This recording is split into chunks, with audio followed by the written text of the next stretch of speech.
தேசத்தில் இஸ்ரவேல் ஜனங்களுக்கு முன்பாக நடந்த அதிசயங்களைப் போல உன்னையும் அதிசயம் காண பண்ணுவேன்.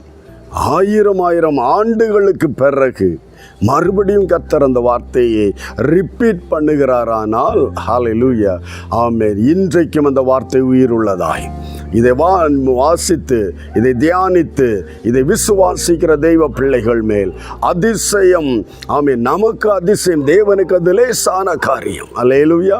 நம்முடைய விசுவாசித்த தேவ சந்நிதியில் இந்த வார்த்தையை நம்பி அதை பற்றி கொள்ளும் போது என்னை அதிசயங்களை காண பண்ணுவேன் என்று சொன்னீரே. என் வாழ்க்கையில் ஒரு அதிசயம் காட்டுவீராகப்பா. ஆமென். அது என் கண்களால் காணத்தக்கதாக, என் கைகளால் தொடத்தக்கதாக அந்த அற்புதத்தை கர்த்தர் செய்ய வேண்டுமே, அந்த அதிசயத்தை தேவன் காட்ட வேண்டுமே என்று ஆண்டவர் சமூகத்தில் வசனத்தை வைத்து ஜெபித்துப்பார்.